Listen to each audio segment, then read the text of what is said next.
good relationships are fundamentally easy. The relationship takes work model is not something that I think we need to replicate in the 21st century. But it also shouldn't be an uphill battle where you're destroyed, miserable, and you hate your life and you hate your partner. It should feel, when you go into a conflict, like they are actually in it with you to cooperate. I just think that we have to talk about the idea of a guy being a good husband means actually putting someone else's needs first, the way you would with your kids, doing it with your wife too. Is he sensitive to her emotional cues? Does he help out with housework and childcare? Those are the best couples. You agree or disagree? Well, I'm curious a little bit there, because you said the best relationships are one where he's putting in the effort, doing the chores. How does that jive with the research that says that the more chores that a husband is doing, the greater their divorce rate is?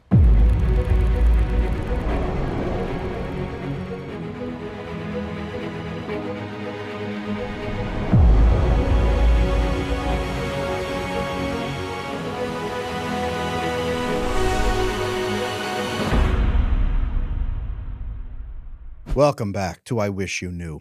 You need to get ready for this one, because this was a heated debate. Now, polite, professional, but a strong disagreement between experts in relationships, between who has the bigger responsibility in the relationship. Is it the person who wants something the most, or the person who's trying to preserve the life as it is? If the husband wants to make a huge change, does the wife have to follow him? And what is the purpose of the masculine-feminine dynamic? Is it all selfishness? Is it all selflessness? Let's welcome Marc Katz to the show so that he and I can disagree. So, Evan, what are some of the most ineffective dating techniques women tend to use nowadays? I think people are really generally well-intentioned and have a penchant to get in their own way. So I was just on the phone with a client, and she said, she was telling me her story. And the biggest thing that she shifted that changed things for her is that she stopped trying to figure out from a guy's dating profile and the first date whether he was her future husband. So that's one of the things that happens all the time. You go onto a dating app and you're trying to not get hurt, trying to not waste time, right? You're really trying to foretell a future that's impossible from a 3-line dating app profile and a 90-minute first date. So it puts way too much pressure on each individual interaction if you're trying to read the last page of the book, and the book is being written in real time by both parties. So just learning to treat dating as normal instead of this sort of heightened interaction where you're trying to seek out your future husband. Okay, but then how do you do filtering? Because why would you want to waste time on somebody who's definitely not your future husband? I don't think anybody wants to waste time. I think if you realize that dating is a process and we all are working off of limited information, you're going to be more successful at it. I'll use my own life story. I'm Jewish. My wife is Catholic. We met, I was 34, she was 37. If we used our filters, we wouldn't have met each other online. That's sort of the point, is we say we don't want to waste time. We're using false information. We're using information that may or may not actually have anything to do with compatibility, because compatibility is not height, weight, age, education, income, religion, politics. Compatibility is how two people get along and whether they can resolve conflict and whether they're both high character and share the similar values. So I think these are things that you can't tell from a dating profile. You usually can't tell from a first date. So at the beginning of dating, we ask people to sort of screen in and then screen out based on their behavior afterwards, instead of assuming you could choose the right person from very limited information online. Okay. Adam, what do you think? Well, I'm curious, how old are the women that are coming to you for dating advice? I've been doing this since 2003. So I was 31 when I started. I'm 52 now.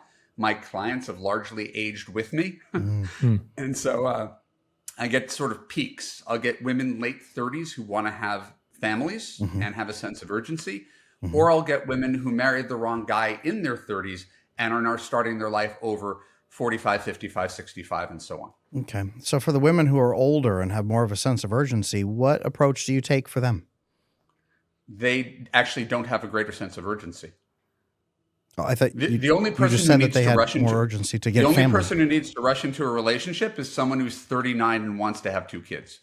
Everybody else there's absolutely no rush. The people who try to rush because they say I'm older, I have less time. That's why second marriages fail at a 2/3 rate. Third marriages fail at a 3/4 rate. People who get engaged in less than a year have a 38% higher divorce rate than people who wait 3 years to get married. So the I have less time leads to worse outcomes because you tend to rush into things. Okay. I'm thinking of the stat that says that 90% of women who are childless actually wanted children and they did age out. So there is an urgency. And we do have to walk a line where they're not just jumping at the first man they see. But what do you do to help them filter? You said filter out and then filter back in. What are you doing to help those women find that right person? Well, sooner, I guess. So I want to clean up what we were just talking about because it sounds like we were talking past each other a little bit. If you're in your late 30s, yes, you have a sense of urgency. Everybody else doesn't. So you talked about older women. I thought you literally meant 40s, 50s, 60s. Those are the people who have plenty of time to make sure they're making a good decision. The only people who have to accelerate people are people who are like me. I proposed to my wife in 16 months. That was too soon. I did it because I had to, but I wish I had another year to evaluate. That was a really uncomfortable decision.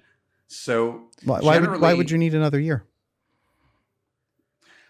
You know how many couples are good for a year and then discover in year 2 that they're incompatible? Really? I mean, what happens there? I'm kind of curious. I'm actually going into my year 2, so if you can let me know. Now I really got to be careful here. If I were in charge, which I'm not, I'm in charge of nothing. I'm just a guy who has been in this space for 20 years, listening and seeing patterns and reading data. The healthiest relationships have a normal on-ramp.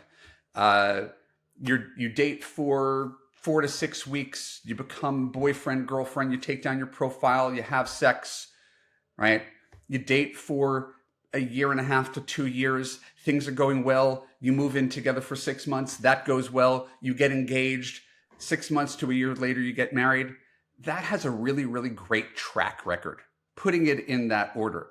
When we accelerate through those things because we want to capture this feeling, we want to lock it in forever, we think we got it right, I offer to anybody, every time that I just knew someone was right for me, oh my God, she's the one. I was wrong. They all dumped me. So the you just know feeling doesn't have a great track record. What does have a great track record is time.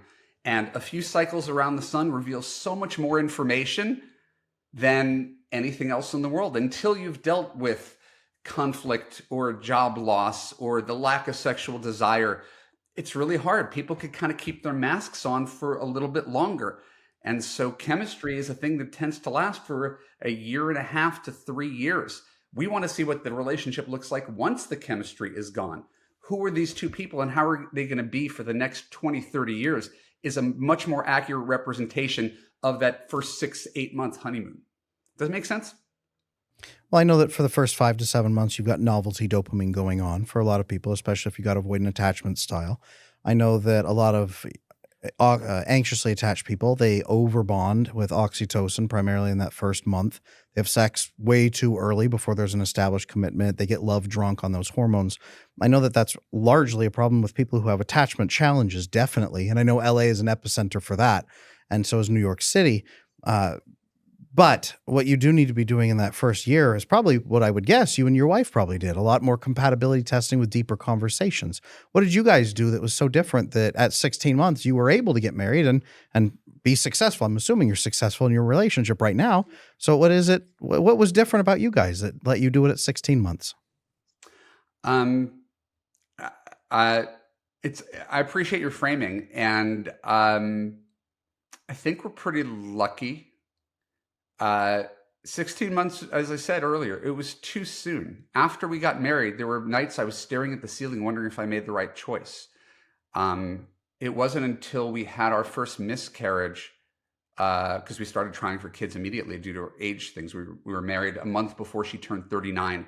And then there were 2 miscarriages, 2 chemical pregnancies, a fibroid surgery, a lot before we had our kids, and she was 41 and almost 43.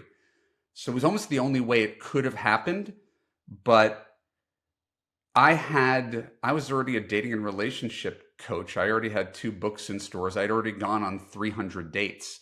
I made an educated guess based on how easy the relationship felt. And that has become kind of my North Star. Good relationships are fundamentally easy. The relationship takes work model is not something that I think we need to replicate in the 21st century. So what we did right was that we were both adults, we had experience, and it was so good that I trusted that what we had would remain. There wasn't going to be some hidden dark side that she had. It turned out to be the right decision, but it could have been the wrong one. It could have been, but it sounds like what you guys are talking about is you tested her for her ability to maybe resolve conflict easier with you. You said it's easier. Do you maybe mean for like frictionless, where when you go into a conflict, she doesn't try to rip your face off or win at your expense? Yeah, no, she's got a high natural EQ, and I realized after a lot of trial and error, I'm not joking, 300 online dates over 10 years. I'm not like that's not a source of pride. It's a source of embarrassment. But I underestimated the importance in a relationship of feeling fully accepted. I had the same thing that most of my clients have. It's why I try to be an advocate for them. You look online at a series of traits that you find attractive or similar, and those traits have very little to do with actual compatibility. So the number one thing I was looking for at a certain point in time was someone who just accepted me as I was. And the list of she's going to be just like me kind of all went out the window. And I think that there's some useful wisdom in that. I know that a lot of the people watching this show right now have had attachment issues for their entire life. That's why I want to invite every single one of you to check out my attachment repair program. It just might be the jump that you need to go from insecurely attached and lonely and frustrated to fully secure, connected, and bonded in a great relationship like nothing you've ever felt before. Check out my website, adamlanesmith.com, for the attachment repair program. I agree that we need to get away from the foolish checklists of they must be 6.5 feet tall. They have to have 6-pack abs. They have to make eight figures minimum. I think that is absolutely ludicrous. What I think you've hit on here is something very important. This compatibility testing of how do they go through conflicts with me? Can they accept me without hating my guts? Do they want to win together, or do they want to win on their own at my expense? Sounds like that's what clued you in about her, that she was the right person for you. You guys were able to go through devastating loss. I'm terribly sorry to hear it. You were able to go through devastating pain together and still come out stronger. You probably bonded through that experience, right? We did. That is accurate. And I think we've normalized or glamorized relationships, right? Tons of couples counseling, so much work. And when you have a relationship that's not a lot of work, it feels weird. Yeah. You're just used to a roller coaster. Will we, won't we, break up, make up, sex. And we didn't have the same highs. We didn't have the same lows. It was this sort of steady, getting better and stronger over time. So you talk about a lot of relationships that first year, they peak really high, 10 chemistry, and then they realize they're incompatible, and they end up with like a 10 chemistry, 3 compatibility. I advocate for closer to a 7 chemistry, 10 compatibility. Compatibility is how well the system works. How well do we get along? And we had something that was really magical because it did not have any of the lows. If I screwed up, I would apologize seconds later. She would accept my apology. So the things that used to cause problems just stopped causing problems. And at a certain point, I was like, why would I ever look for anything else? And this is the method of real true compatibility testing right here. I did the same thing with my wife. We got married at 11 months, and we just had our 16-year wedding anniversary. So this is the method you and I both. That's amazing. We're also 16 years too. There we are. See, you and I have both used the same method of much denser, condensed compatibility testing, where we tested characters, we tested conflicts, we looked for, are they willing to work with us? And I think that is a definite right system. Andre, you're doing the same with your fiance. Working on it. Now I'm curious, what do you guys think are some of the best red and green flags to watch for in order to test that 10 out of 10 compatibility? I think terminology may or may not matter. We're I think we're all largely talking about the same thing. The same way I said, I don't want to focus on wrong. I'd rather focus on effective. I never felt like I was testing my wife. Life itself is the test. Is how do we repair conflict and disagreement? How do we learn to agree to disagree? If we can never solve it. My wife and I got into an argument last night. It's the same argument we've been getting into for 16 years because we have different worldviews about how to handle things, and they're never going to change. And so after I was poking her, she got upset with me. She walked out of the room.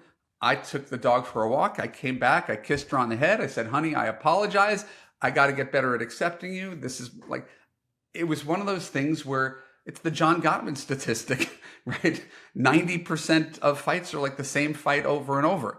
So we could say that a red flag is someone's inability to read someone else's emotional cues, someone's inability to validate another person's perspective, someone's inability to take responsibility for their side of things, someone's inability to apologize. And there were some things like right off the bat, Andre, that I would avoid if I'm a woman listening to this podcast. No separated guys, no recently divorced guys, no long distance guys, no guys who don't know what they're looking for, or if you want marriage, they're positive they don't want marriage. No guys who are going through midlife crises or you have to financially support. There are guys who are decent human beings, but they're not dateable at this point in time. So those are red flags kind of right off the bat. You can go to my website, like evanmarckatz.com/10 men, and I'll tell you 10 men you should avoid dating. But most of it is, you can't tell it all from the surface. It's mostly a feeling, and it's not the feeling of elation and chemistry. It is the lack of anxiety. I don't know about you guys. I don't know about your fiance, Andre, but that was the thing I felt the most. A lack of anxiety. I could let down my guard. I could be myself. And so that's the greenest of all flags. I could be myself and know whatever I do, whatever I say, she's not going anywhere and she loves me. I got to double down on that. How do you feel? Okay. A lot of these ring true, but a lot of the stuff also that I've worked on specifically with Adam, because he was my coach and still is for several years, in preparation for this relationship, in preparation for the marriage, and just also kind of helped me to kind of work through the after effects of a divorce. We focused extensively on the attachment side of things, and that's Adam's specialty as an attachment specialist, as the attachment specialist. And that helped me put a lot of my behaviors and a lot of my patterns into context. Now, I cannot say that a lot of that has been comfortable.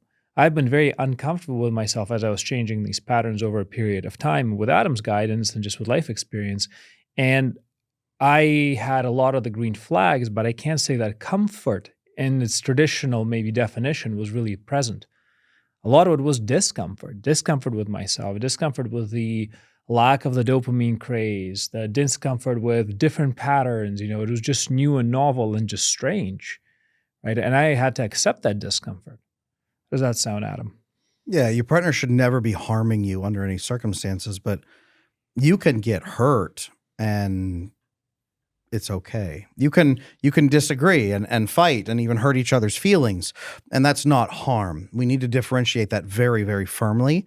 Relationships, well, they are going to take work, but it also shouldn't be an uphill battle where you're destroyed, miserable, and you hate your life and you hate your partner.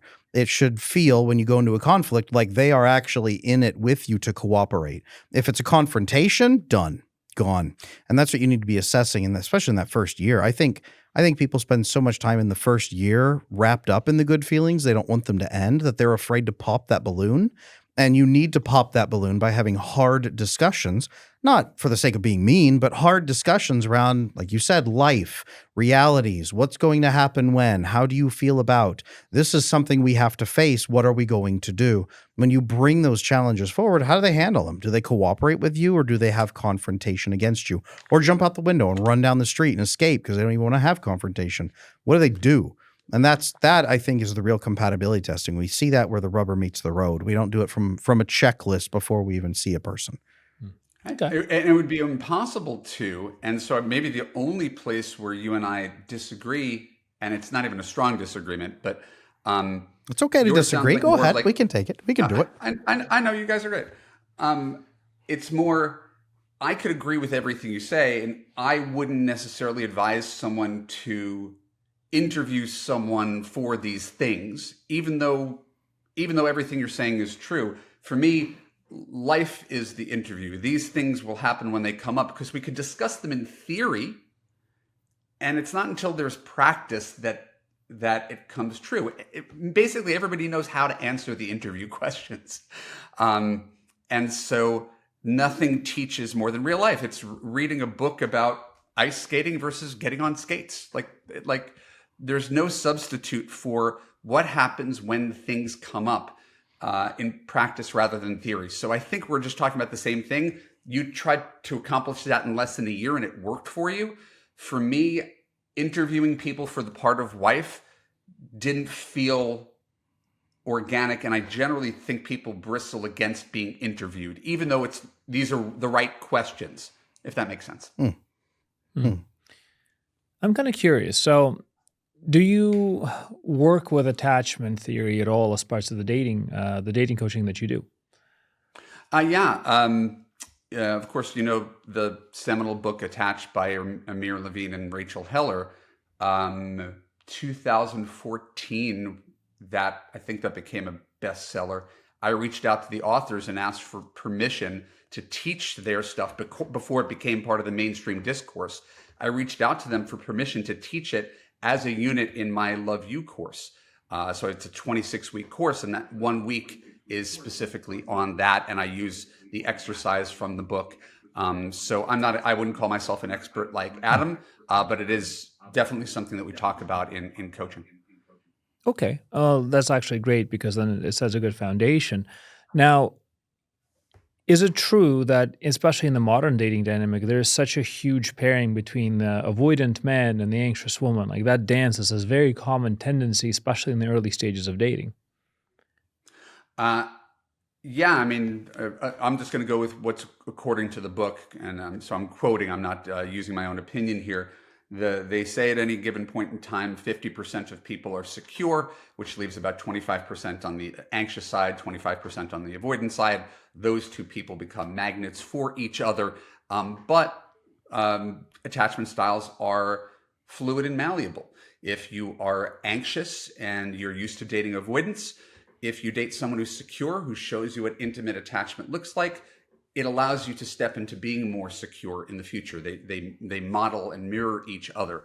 So generally, my advice is not to try to get an anxious woman to convert an avoidant guy to a secure guy.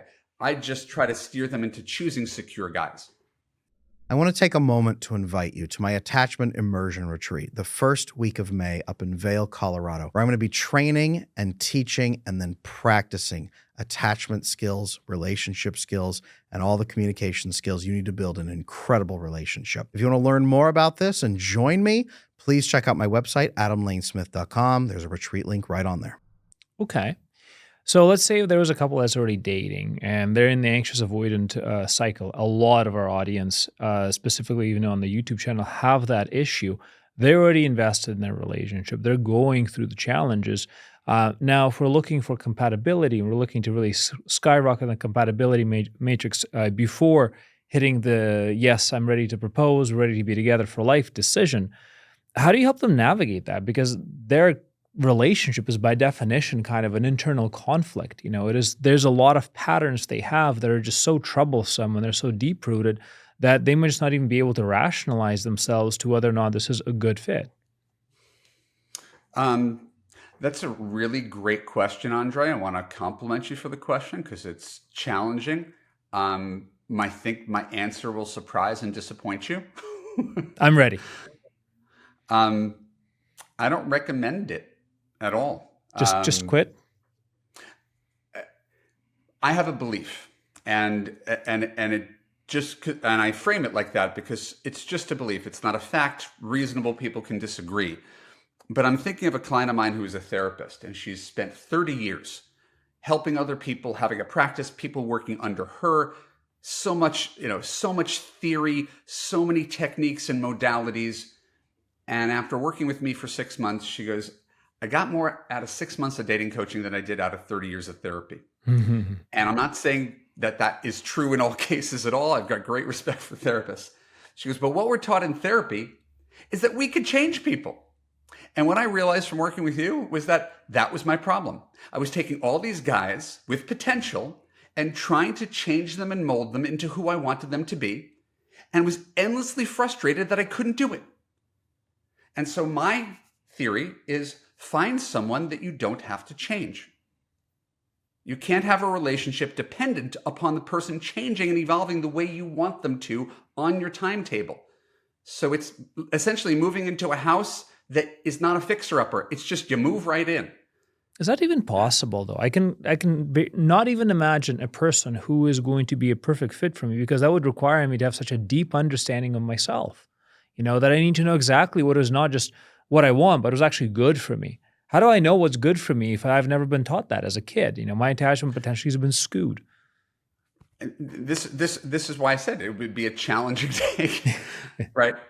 Because it is not to, you could extrapolate that and take it personally, and it's not to attack you, Andre, for having an avoidant attachment style. You can 100% attack me. That's not a problem. And actually curious, because that would be nice. That's not a very good guess, just to attack those. Oh, please, come on.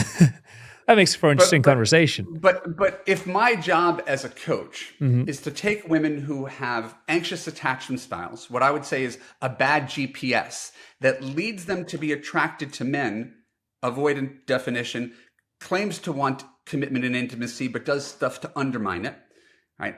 If that's where she's wired, my job is to get her wiring to the nice, consistent guy who does what he says what he means, right? It's not an attack on avoidant attachment people. It's harder to change an avoidant attachment person into a secure person than it is to choose a secure person. So I'm trying to take the shortest distance between 2 points, because remember, I'm a dating coach. I take people who don't have relationships and are trying to get it right, rather than a couples counselor who's trying to work with people in that dynamic.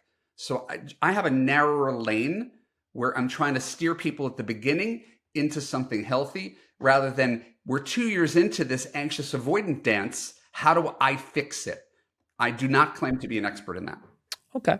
So that's actually the question for you, Adam. So you've actually said verbatim, and I quote, that ethical avoidance makes some of the best and most functional long-term committed partners.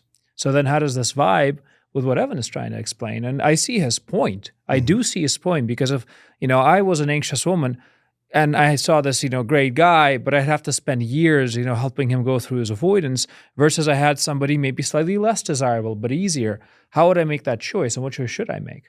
Yeah, so the second half of that quote is ethical avoidant men can become some of the most loving, devoted partners when they choose to become more secure with you. And that's the big piece of that. And that's exactly what we've got to look at here is, yes, if you are single and you have no man in your life, you should be doing your work and improving and finding the right proper man, instead of trying to find, I'm going to buy this car that doesn't even have an engine and it explodes and kills you when you try to drive it. No, maybe you get a real car that actually works. But the vast majority of women who come to me are in love with a man who is avoidant. They're in love with him. They care about him. A lot of those men are good human beings. They don't understand how relationships work at all. They don't understand emotional intimacy. They've never experienced it. And so the battle becomes helping him understand what is actually on offer, helping him understand what intimacy looks like, defining that with him, understanding how men are operating and what he needs from her, and then making that offer in a way that he can understand and seeing where he goes with that. And as they do that, that is in large part a compatibility test, because it's one of the biggest challenges you can go through to strike at your childhood pain, your childhood fears, and then to become a better couple together on purpose. Okay. So Evan, I'm kind of curious then, what advice would you give to an avoidant man? So it is what it is. You became avoidant, that's your childhood, that's your history. And you want to start attracting women who are secure. Let's say if I was in their shoes, I would want to attract one of your clients. And then I would want to be the secure guy. So how do I go to that? Well, attract her and keep her, or just attract her for a one-night stand? Well, that wouldn't be very secure for a one-night stand, would it? But a lot of those avoidant men will aim for that. So I would like to be Evan approved. For example. Evan approved man. There we go. Andre, and again, that's I genuinely feel for anybody who is anxious or avoidant due to no choice that they've made on their own, right? This is the environment in which I was raised, and I repeat these patterns throughout. So I have, and I'm older than you, Andre, I have 3-4 friends who are in their 50s and are avoidant attachment style. A couple of them never married. One of them married multiple times, but wasn't a great husband and didn't choose particularly great wives. And so I'm constantly, when asked, trying to provide support for people, because I'm very lucky that I grew up in a family where, my parents loved each other and gave us all the love and resources in the world. And I always kind of wanted to be in love and be a married father and little league coach. I always kind of wanted that thing. So I didn't come by that by any special gift either. I'm fortunate. So I think it's always about sort of taking a measure of responsibility for that. I've got a friend who has had 2 alcoholic cheating wives, right? Now that's a pattern already. In which he grew up, one of them was like 10 years, one of them was 18 years. I remember sitting in a car with him and he's crying. And I was like, you really got to divorce her. You can't keep on doing this. And he's like, what's wrong with me? How did this happen? And I remember telling him, you made 2 bad choices and you doubled down on these choices for your entire life. Because he was trying to make his partner more redeemable because he loved her. He was trying to solve her daddy issues and attachment stuff. So it's one of those things where it requires so much change, right? That I prefer easier relationships, but that doesn't speak to everybody's individual circumstance. So if I'm essentially doing with you, Andre, what I would do with my clients, the anxious ones, I try to get them to be less anxious. Here's what a confident, secure woman would do. Act like a confident, secure woman, right? And choose, like 20% of it is how you act, and then 80% of it is choosing the right person. Because if you choose an anxious person, you're going to revert back into your avoidant attachment style. So to me, it's mostly mate selection allows you to be the best version. Because if I'm secure, put it this way, if an anxious woman is with me, I'm not going to tolerate it for very long because I'm a secure person and I can't deal with this roller coaster ride. And if I'm a secure person and I'm dating someone avoidant, that happened to me once upon a time in my 20s. And I would call and she would wait a day to call me back. And I was like, about 4 weeks into this, I was like, this is ridiculous. I had no tolerance for it. So you changing your behavior, taking responsibility, which is what you're doing right now, is a huge win for you and your fiance. And hopefully your fiance is on the same journey and you can hold up the mirror to each other. And how do you know it's working? The anxiety for both of you. Either the anxiety for her of not knowing whether her boyfriend's going to abandon her, or the anxiety of you, oh my God, this is what commitment feels like. It's a little funny and weird, which is what you were just describing. I'm going to breathe my way through that. This is what I want. I'm not going to run from it. So I think it's if you're with someone who's on the other side of this, if you either choose someone who's secure and they become your anchor and they're patient with you, or you have 2 people who are working their shit out in real time, it's a higher risk factor, but there's great rewards, as Adam said. It's definitely a fun ride.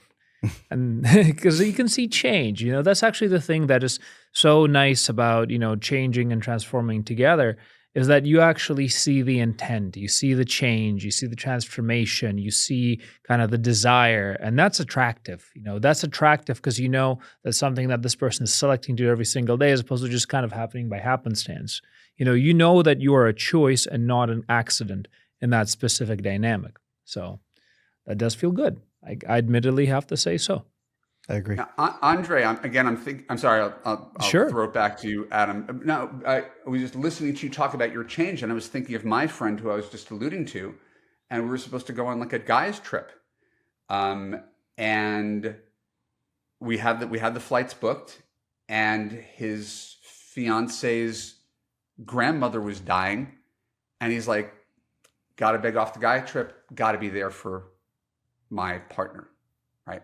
That's not something he would have done 5-10 years ago, right? I thought it was high integrity, high sensitivity, where he made her the center of his world instead of him the center of his world. And I think he was really proud of himself for doing that. And so you get evidence of this where the primacy of the couple, the whole is greater than the sum of its parts in a successful relationship. Adam, is that how your marriage works? The whole is greater than the sum of its parts? With my marriage, we agreed very early on what the purposes were going to be, what we were going to create together. We said what we wanted was a family, a long-term family beyond us, kids, grandkids, great-grandkids. We wanted to find a way to change the world for the better as well, relationships. I was just beginning to get into psychology back then. And we set forth to have a purpose together and then fulfill that purpose. So whenever we've hit a point where we've had to argue through something or have a conversation, say, what do we do? And we're a little bit at odds, it hasn't been whose feelings are loudest or who gets to take the most control and be most domineering. That doesn't work. That's that confrontation model. It's been what is best for the goals that we both align to. Do we both still support those goals? And do we both want to fulfill that still? And if so, how can we go forward in a way right now that's going to enhance that goal so we can both be fulfilled? And then we do. And then we bond together. We get all those bonding hormones for that, all the vasopressin, all the oxytocin, all the serotonin release for winning together. And then that bonds us even further. We've gone through our own miscarriage as well. And it was, how can we get through this together as a family in the best way? It wasn't buckle down and just distance the feelings. It was really get through it, care for each other. And that's the important piece. She's not the center of my world, certainly, but she is an integral part of my team as we head toward that mission. She's my co-founder, my partner in life. And we are headed toward a unified purpose together. And that's really what brought us together so that we could get married at 11 months, was having a defined purpose, as you said, shared principles, shared ethics, a shared religious vision. All of that was unified. And then we put it to the test for 11 months, very hard with some hard conversations. And I think that's beautiful. And that's a template that you can now share with other people to figure out how to find their passion and purpose. One of the things that's different about our situations, which I love because it paints a broader picture, is my wife and I have completely different backgrounds, completely different religions. And we discovered that we were so much more compatible than anybody that we'd ever been with before, and that it had nothing to do with our backgrounds. And that was enlightening and inspiring, and also something that's worth sharing with people, is that there's many ways to skin a cat. So it was less about your backgrounds. I agree. It sounds like it was a lot more about your conflict styles. Sounds like you guys both had a very secure conflict style, if that makes sense. I think, I don't know, when you talk about what makes people compatible, whatever you say begins to sound cliche, but we genuinely like each other. We genuinely like spending time. We genuinely make each other laugh. We genuinely enjoy each other sexually. And all the things that have to determine whether people have a good life, the big picture stuff, we just don't argue about. We argue about small stuff. It's never the big stuff. How do we spend money? How often do we go out and see other people? What role does our parents have? How do we, discipline our kids? All of those things we naturally align, so there's not much friction. And so the stuff we argue about is so stupid that it's easy to work around.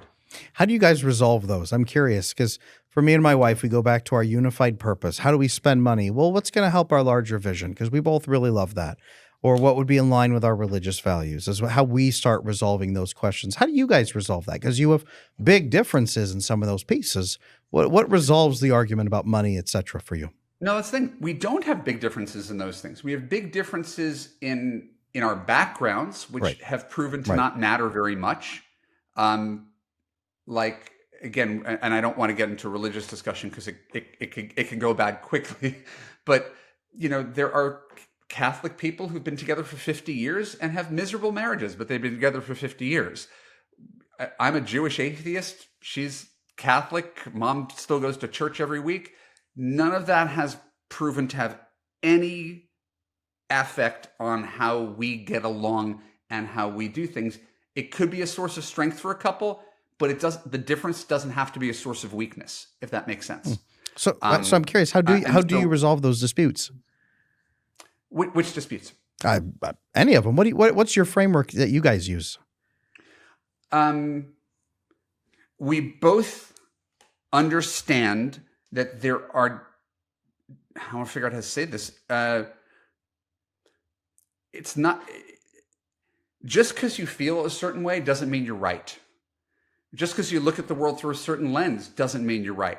So we both have the ability to say, okay, life is a Venn diagram. You see it like this. I see it like this. Can we find an overlap? The bigger the overlap, the easier the relationship. The more differences you have, whatever those differences are, the harder it is to put the whole together. You really want a mostly overlapping Venn diagram.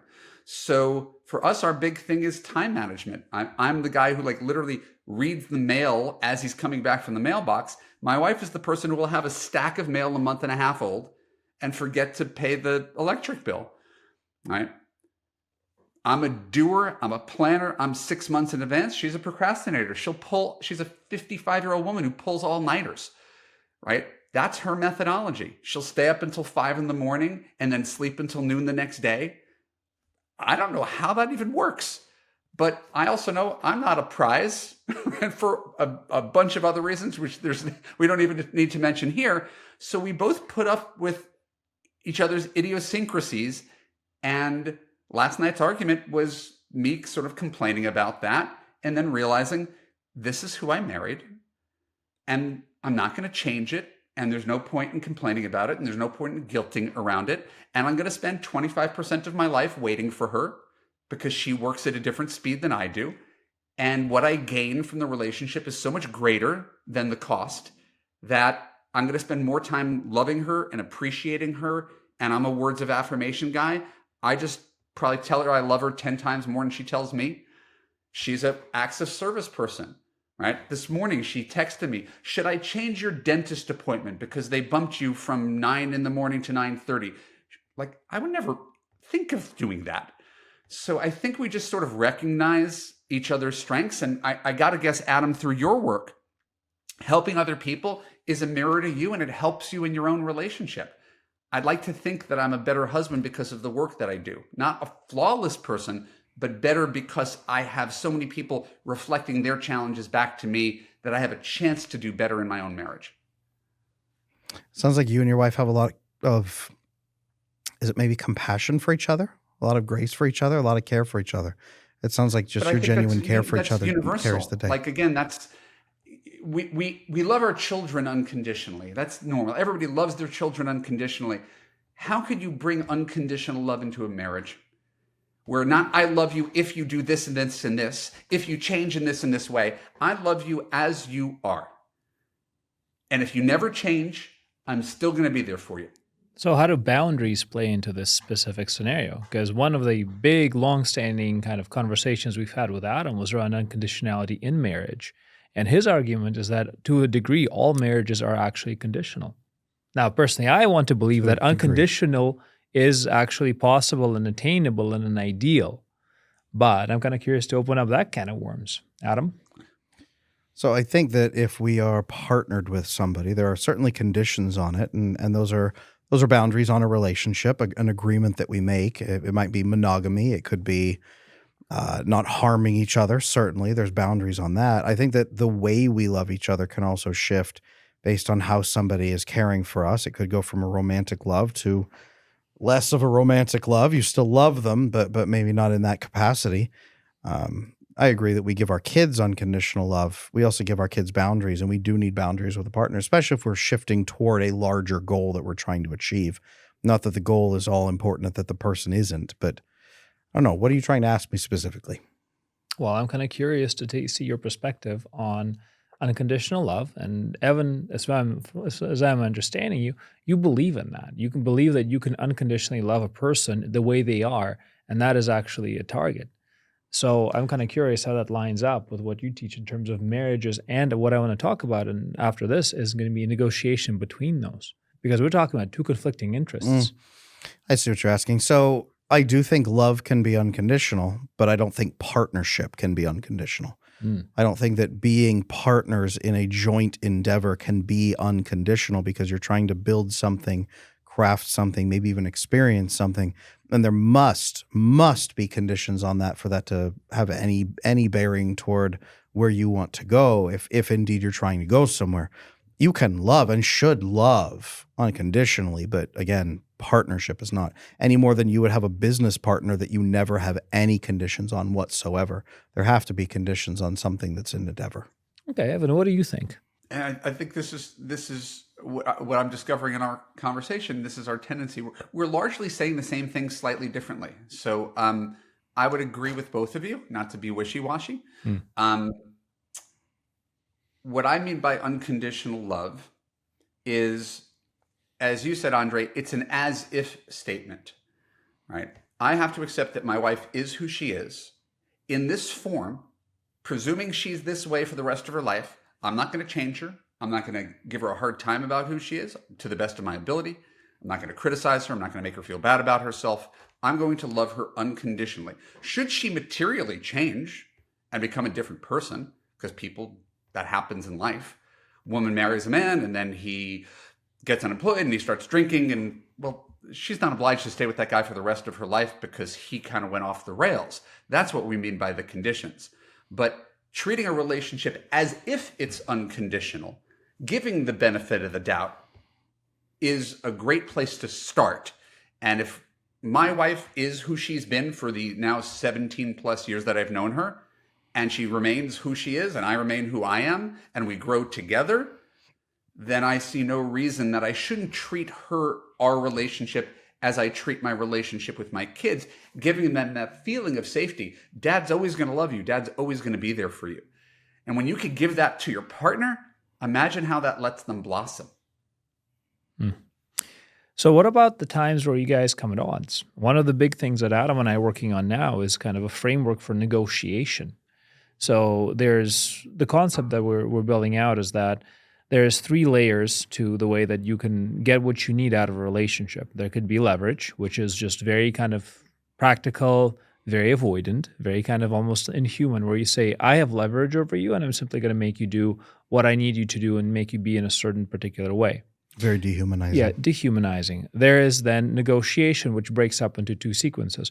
One being manipulative negotiation, where it says, I don't trust you and I'm scared of you, and we're going to kind of play games with each other, manipulating, leveraging, kind of like controlling, coercing, not always in such a terrible sounding connotation, but, just generally operating out of fear. And then there's the highest level of negotiation, which is persuasive, which is very much trust-based, which is very much trust driven, not just by trust, but driven by the desire to co-invest and co-create and coexist.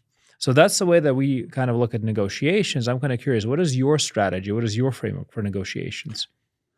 I think it's great that you broke it down that way, and that you've put so much thought into it, both of you, to be able to create these archetypes for communication styles that don't work, because they are a good reflection of reality and how people talk. As I was listening to that, you were going through your 3 stages, and I was like, nope, don't do that. So I have my own sayings. One of my sayings is full trust or no trust. You can't have a relationship dependent upon someone who you don't trust, because that lack of good faith undermines everything. So I trust my wife completely. She trusts me completely.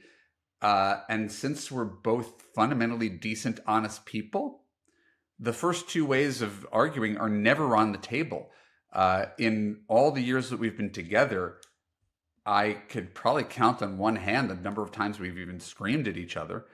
And in the event that there is something, it's usually I'm the one who says something he regrets, and my special skill set as a husband, I just apologize really quickly and repair it. I don't double down on a mistake. So we don't slam doors. We don't walk away mad. We don't go to sleep mad. It doesn't carry out for days or weeks or months. A lot of couples are, yeah, we had these bad years in there. We don't have arguments that last for more than 20 minutes or something like that, because it's always, how do we get back to the baseline? You feel X, I feel Y. I will listen to you and validate you. You will listen to me and validate me. Now, given the fact that we disagree on this, what is the thing that we could agree on? If we can agree on it, it's generally who cares about it more, and then the other person has to compromise. If one person's winning every argument, then you're basically steamrolling your partner. So it's just having sort of almost an innate sense of fairness and compassion, because you can't do A and B. Someone has to win. And when you're in a relationship, you can't try to win. You're not trying to keep score. Oh, I gave you this one, so you're going to give me this one. There's sort of just an organic, if we're generally pointed in the same direction, it's not if we're going to get through this. Nothing we've tackled as a couple is big enough to threaten our relationship. So I don't think I have a great answer for you, because our conflicts are not very great that require high-level tactical communication skills. The best book that I read was the simplest book I read. It's called Kiss Your Fights Goodbye by Dr. Jamie Turndorf. And it's a simple framework for communication. It's basically nonviolent communication. A, validate the other person's point of view. Andre, you're a great boyfriend. I appreciate how much you've grown in the time we've been together. You make me feel really special. I really appreciate that we can have these kind of conversations, these difficult conversations, in a way that maybe we couldn't at the beginning. That's what I would say if I was your girlfriend, the validation piece. Now that we have the validation piece, we do the feelings piece. It's not an attack on you. Once you attack, everything goes off. You go into fight or flight, autonomic nervous system.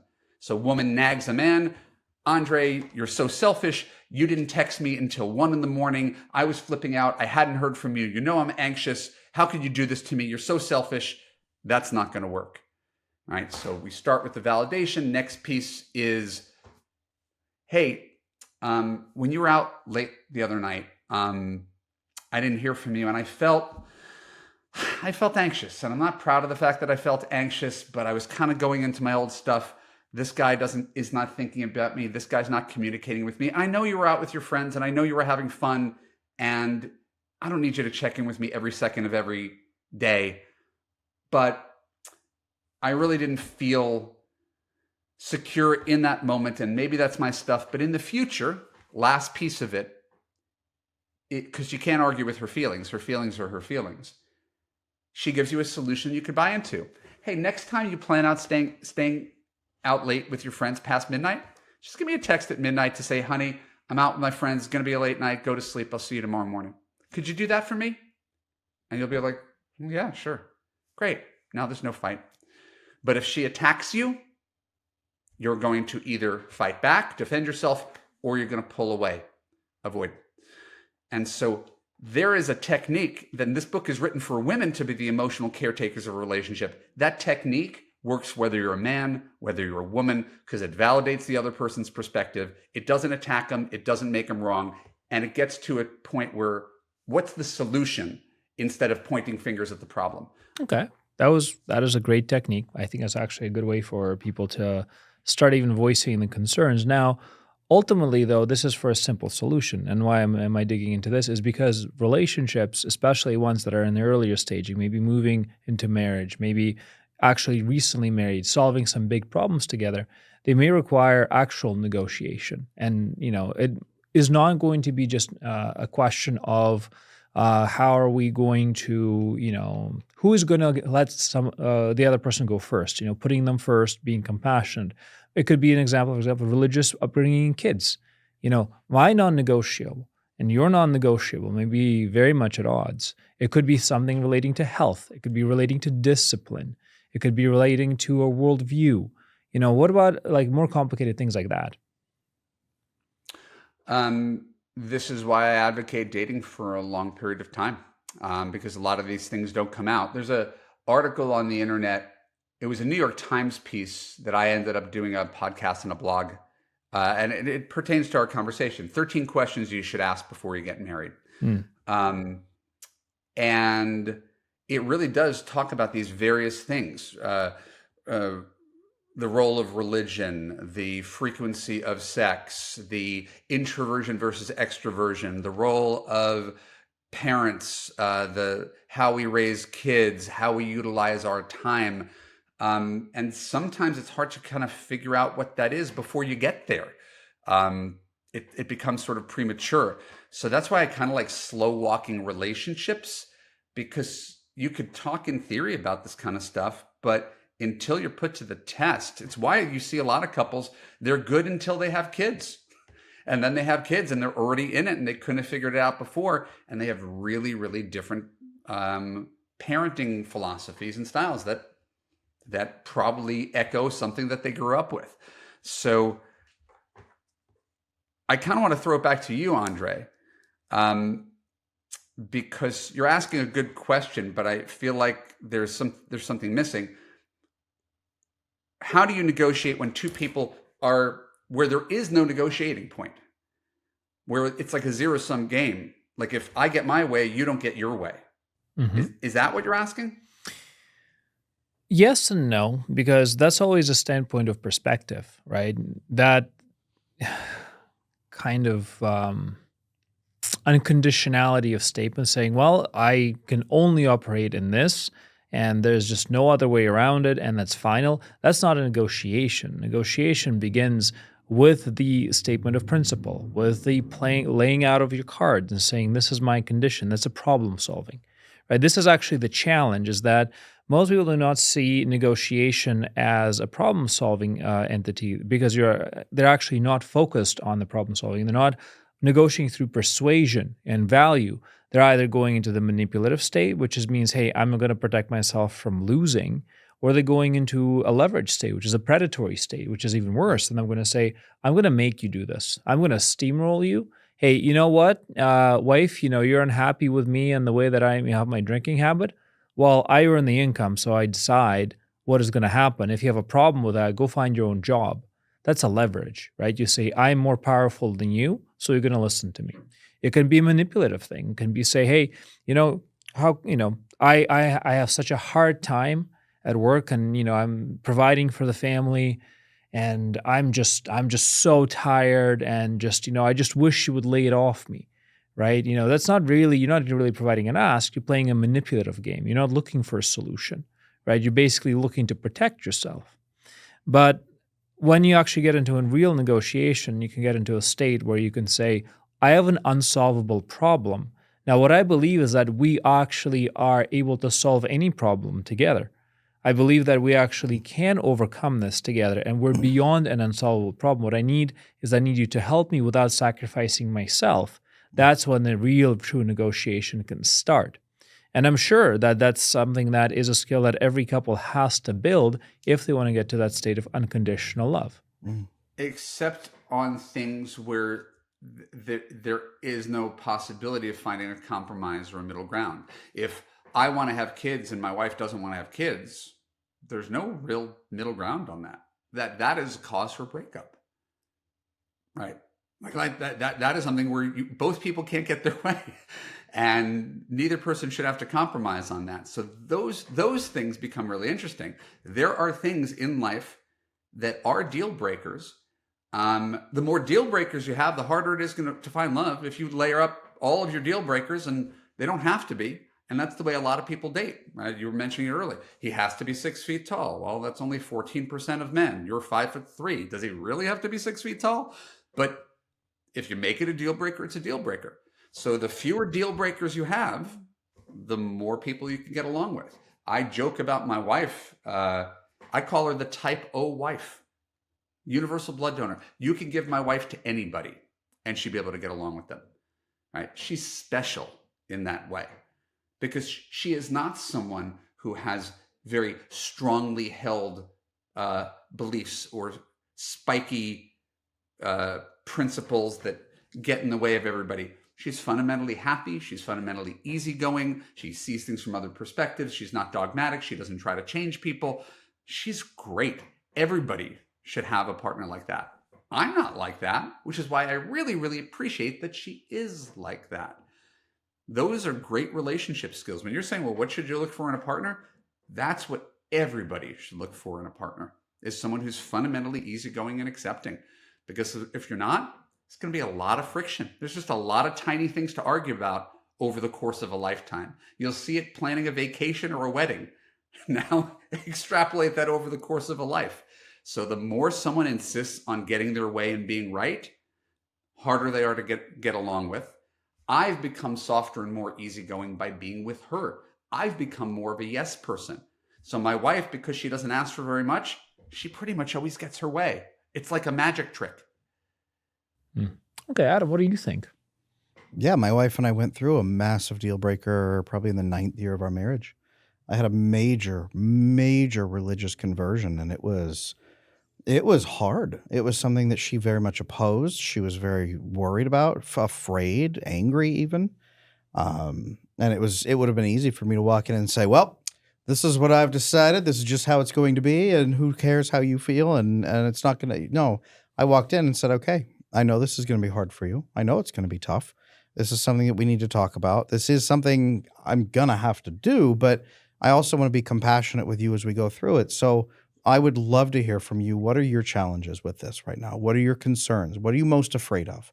Let's make sure that whatever you're afraid of doesn't come to pass. If it's a pain thing or a fear thing, betrayal, loss, let's make sure that doesn't happen. And then are you open to learning about this religious idea, about this whole change? Are you open to learning and taking on information?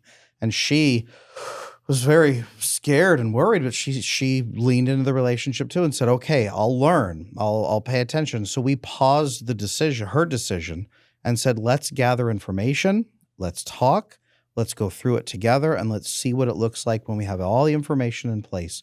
And it's actually because we were that compassionate with each other that not only did I convert, she eventually also converted fairly quickly with me, and she was open to that information. We had a full conversion experience together, but it bonded us more tightly, not just because we had a shared religion. It bonded us because we proved through that deal breaker conflict that we actually would care about each other. Yeah, and this is actually where I want to push back a little bit and say most non-negotiables aren't really non-negotiables. And I know this from business, I know this from relationships. Most of them are either a conscious or a subconscious test. And even going back to your example, say, I want to have kids. Well, I don't want to have kids. Well, very simple, biologically, a woman is more likely to have kids than to not want to have kids. So what is behind this decision? Is this because there's something that has happened? Is this a deep personal choice? Is this a deep-rooted belief? The invitation to explore non-negotiable together, I think, makes a huge difference. And that's actually why most non-negotiables, they're not really non-negotiables, exactly like what you said. You know, the one person can change his mind or her mind and still benefit. It doesn't necessarily have to be a zero-sum game because of a lack of trust or faith. It can simply be a barrier, right? Say, I cannot envision a future where I can be like this. And then doesn't mean that future can't happen, because maybe your partner sees something in you which could truly be beneficial. I've seen this with health, for example. Somebody, refuses to go on a particular treatment or a certain diet or a certain lifestyle. And they say, I am never going to go blank, go gluten-free, move to another country, have children. And then they'll walk through that decision because sometimes, my daughter sometimes will say, I'm simply not doing this. And she cannot imagine a possibility where she could do it, and she can just be guided around it. And I think that type of care also is pushing through the discomfort of getting a person through a boundary they can't overcome themselves. That's a key part of that negotiation. What do you think, Aaron? I think what you said is true, and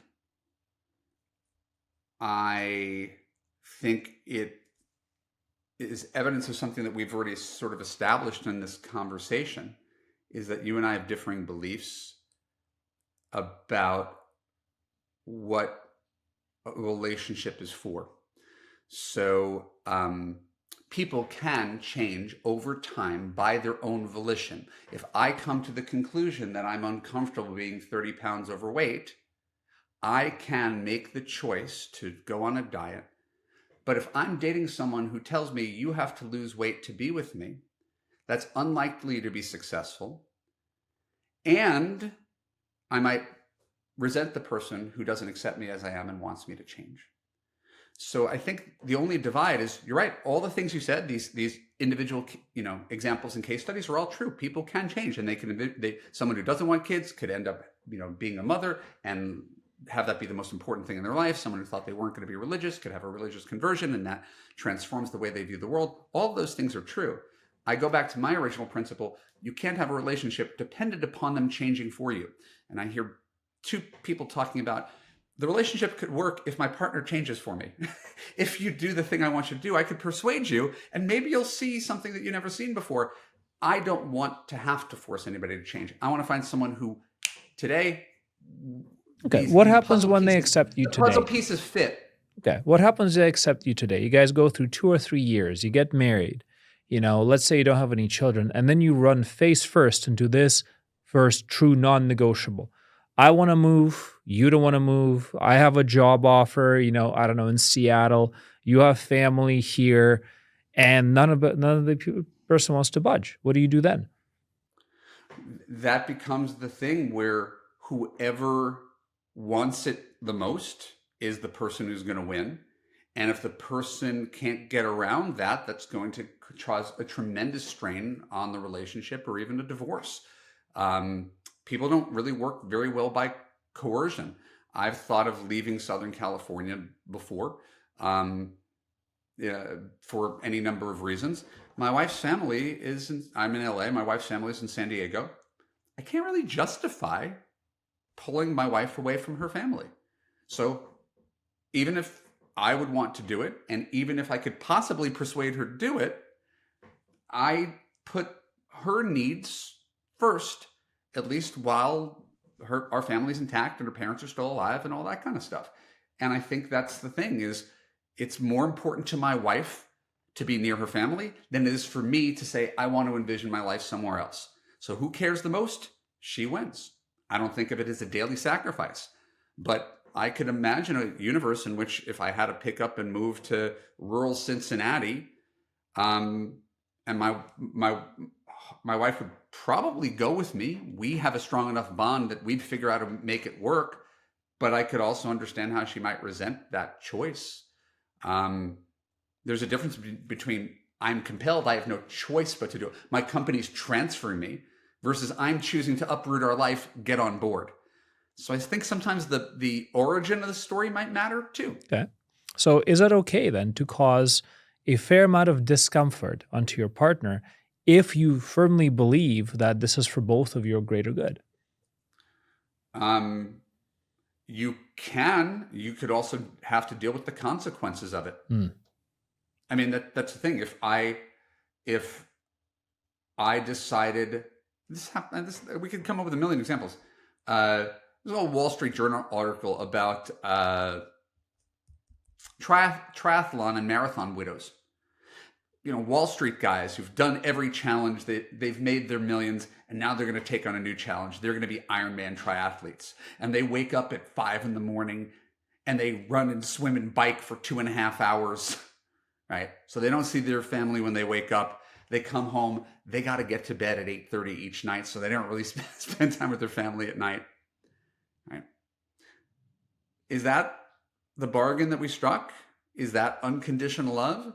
If I married you and now you are just the guy who pays for everything, but I, as your wife, get no time with you, should I be okay with that because you decided to take on a challenge? I don't think so. I think if you decide that being a triathlete is more important than spending quality time with your wife and kids, I have a right to reevaluate the relationship. Okay. Adam, what do you think about a situation like this? I go back to, this is why a relationship has to have a defined purpose. It has to have a long-term mission. It has to have a reason for being together so that you have something to unify back to. If one of you chooses to defy that purpose and say, no, I have no interest in this whatsoever, then our purpose is dead to me, then I'm certainly not going to say rush out and get a divorce by any means, but Have that conversation. It meant something to that person. That gives you a touch point. When couples come to me, I was a licensed marriage and family therapist for many years, and I work with a lot of couples. When they come to me, one of the first things we do when they're fighting and arguing is I say, why are you even together? Why are you better served by being together than being apart? What is it that's keeping you together? And that's not a challenge to break up. That's a challenge to find a greater way that they are better together as a team than they are apart. What are you trying to create? Every time they come up with good answers and they say, well, I want to create this. And the other person says, well, yeah, that's important to me too. Great. Now, does running a triathlon help you achieve that? Or is it destroying everything that both of you care about? If that's the case, maybe you need to back off the triathlon. Maybe you do a 5K instead. What is better served for that purpose? How can and not to take away their happiness, really build greater happiness instead of the short-term selfish happiness. Hey, Adam, I want to interject something. It may have some salience to this conversation. You're an expert in attachment styles, and another sort of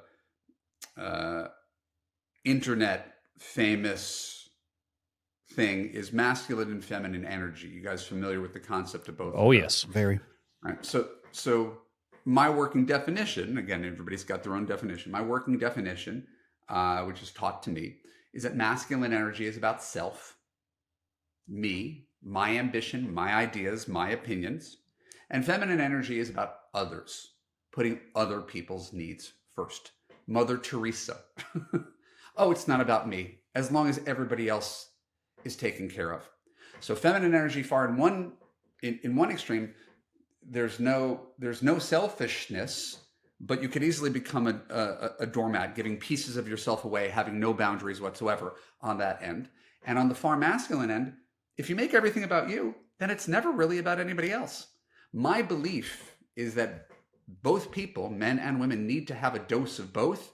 But for men to be good husbands, they need to have feminine energy and put other people's needs first. Because otherwise, it's just what I say goes. I want to do this. I'm going to convince you to get on board. I'm going to steamroll you. I'm the breadwinner. This is right? The best predictor about whether couples are happy, not height, weight, age, education, religion, politics. Is he sensitive to her emotional cues? Does he help out with housework and childbearing? Those are the best couples. And that's not surprising at all. And it's worthy of mention that to be a good partner, a guy has to be more willing to compromise. Women compromise to the point where it's self-abnegation. They'll spend decades in a relationship with a guy who doesn't listen to her, doesn't value her, dismisses her opinions, doesn't make time for her. It's amazing. Men won't do that. So I just think that we have to talk about the idea of a guy being a good husband means actually putting someone else's needs first, the way you would with your kids, doing it with your wife too. What do you think? Feminine, masculine energy polarity. Do you agree or disagree? Well, I'm curious a little bit there because you said the best relationships are one where he's putting in the effort, doing the chores. How does that jive with the research that says that the more chores that a husband is doing, the greater their divorce rate is? I think everybody cherry picks the statistics that makes the case that they want to make. So you could cherry pick yours and I could cherry pick mine. Go ahead. But, I think you see, yes, there's something to be said for traditional marriages and traditional roles. I happen to have a traditional marriage. My wife went on eternity leave when we had our daughter 14 years ago. Eternity leave. I like that. So, I'm not against traditional marriage or traditional roles. I think the world's gotten really confusing where women have stepped into their masculine, men have become more feminine. It's really blurry. It's really confusing. This is a huge thing that I talk about on my podcast. And so change becomes inevitable, but roles become blurrier. At the same time, it sort of makes sense when you have women who are contributing equally to the household. 40% of couples, the wife makes more than the husband, and she's taking on 90% of the housework. You could see how that double duty is going to make a woman feel more resentful. I think that there's there's a big divide between juvenile versions of masculinity and femininity, where they've collapsed utterly and totally into selflessness or selfishness. I think that we see that. Well, we see plenty of examples of that. There's a mature version as well, and I think that's ultimately what we're trying to circle around to here. Is there are mature versions of masculine and feminine that we're all supposed to reach if we want to stay in union with each other. If we are juveniles, we are going to probably reach those confrontation points you were talking about, and we're going to split up. We're going to break apart. We're going to hate each other's guts. If we can reach a masculine, mature version, like David Brooks talks about in The Second Mountain, if we can reach the mature version of the feminine and step up and have more assertiveness without reaching and seizing masculine control in that regard or becoming resentful again, we can build a unified relationship that can work for everybody. I think masculine and feminine work when it's mature, not when it's juvenile. I love that. And again, I think almost everything I'm hearing from you we're basically saying the same thing from slightly different vantage points, and have similar-ish dynamics in our marriage, even if we're really different. Sounds like it. Now, one thing that I'm kind of curious about, though, and this is where I get a little bit stuck in the definition of masculinity and femininity. To me, masculinity is largely, in its mature state, protective. It's not. It's not supposed to be about self. That's juvenile. Protective means you are the leader, you're the builder. You're not the predator who's looking to just eat and get the biggest and the largest and the strongest and get the highest number of mates. That's what the red pill is known for. They're trying to maximize its savage masculinity. Feminine is not necessarily about, others. It's more about creation, right? In order to create, you have to be balanced with yourself. And yes, a lot of that energy is going outwards, but it's also a deep connection to this inner state of beauty and the understanding of wrong and right. I found that in very, very complex situations, my fiance or a feminine presence has always allowed me to see more clearly the truth and the beauty in a particular approach and make me decide to follow something that was actually right out of a myriad of wrong options. And in similar ways, when my female partners were going through challenges, that protective energy that I have myself as a man and tapping into that, which is also very primal, helped them avoid some very difficult situations. So I feel like there is a huge balance and polarity opportunity that is, first of all, being missed. But then ultimately, to me, it's really comes back to your intent, your ability to work out of that positive, out of the hope, and to ultimately see yourself as a union, as a thing that is of two parts that leads us there. Our society has done away with the mature versions of masculinity and femininity. Everybody seems so stuck in the juvenile versions. They are stuck in the masculine version. Yes, you become protective and strong in the second phase, the mature phase. But remember, the first juvenile phase of masculinity is to gather strength, gather resources, have any leverage to be able to protect and care for others. It's supposed to grow into that fullness, but the juvenile form is there. Same with feminine. I'm going to go out. I'm going to be selfless. Now we see the anxious attachment version of that. I will have no strings attached relationships and give no expectations, but then be resentful and hurt later when my needs are not met out of love later on that I never talked about. That juvenility right there is exactly what's driving so much of the disconnect. And I think that's what we're trying to teach people so much now is how to step forward and be mature in yourself, and then find a partner who also either is mature or desires to become mature. You can't drag someone into it against their will. You must achieve it together or find it after you've achieved it.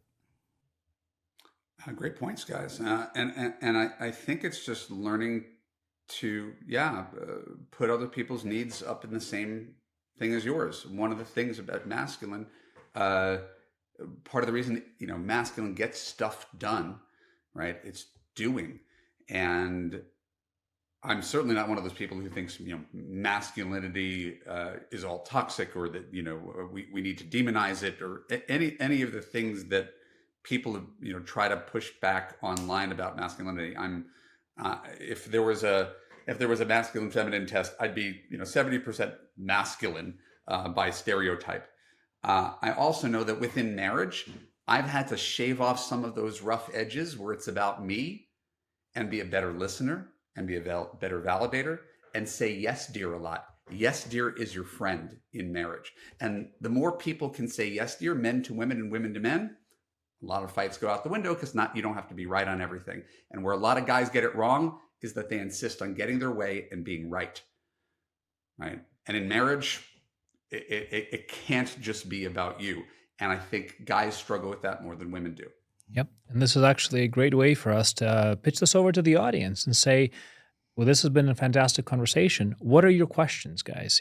Put them down in the comments. And if Evan, you can even take a look down in the comments below as we post this episode and see what is it that people are getting stuck on? Where is it that they're agreeing or disagreeing with us? What is the gap that they're seeing in their life right now, which we can contribute to? Because ultimately, we're all trying to do the same thing. And this is where I really, really do have to come in and say, I fully agree with Evan saying we're trying to tackle the same problems from different standpoints, whether or not we're looking to improve existing relationships, as Adam is doing, or you're looking to create the most frictionless initial relationships to give them the highest quality of life, the highest chances of success. This is ultimately the same problem, and it needs to be tackled from each of those different ways. So for people who do want to come in and learn more from you, Evan, where can we find you? Thank you, Andre. This has been really an interesting conversation. I've done 50 podcast interviews, and this is one of the most interesting conversations I've ever had. Thank you. Because we weren't working off of existing questions. We're just kind of flowing with the conversation, and weren't afraid to disagree with each other, and it was always very respectful. So thank you for just having a great conversation today. It was a pleasure to be part of it. It's been a pleasure. Thank you. My name is Evan Marc Katz, EvanMarckatz. I am billed as a dating coach for smart, successful women who have everything but a partner. If you go to evanmarckatz.com/I-wish, you can get take a short quiz. Have I been wasting time on the wrong men? Chances are the answer is yes.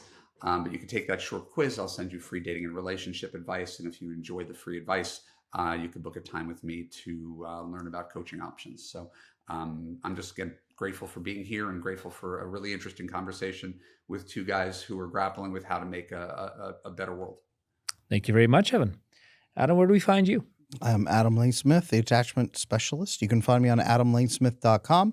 I and my team of certified attachment coaches will help you through your attachment challenges and build a great relationship with the Attachment Repair Program. Check it out, adamlanesmith.com. Yep, and we're going to be putting all those links below, guys. Again, make sure that you bring us your questions because this has been a fantastic conversation. Also, subscribe and follow our I Wish You Knew channels at I Wish You Knew, everywhere you listen, everywhere you watch. And also, don't forget to hit that little notification bell below so you don't miss any updates as we post more and more amazing content and also have wonderful guys like Evan come in and share their experience. So with that, I'm looking forward to seeing what you guys think of this and all of our points and where we're maybe potentially wrong or right. And we'll see you all on the next episode of I Wish You Knew. Thank you for listening.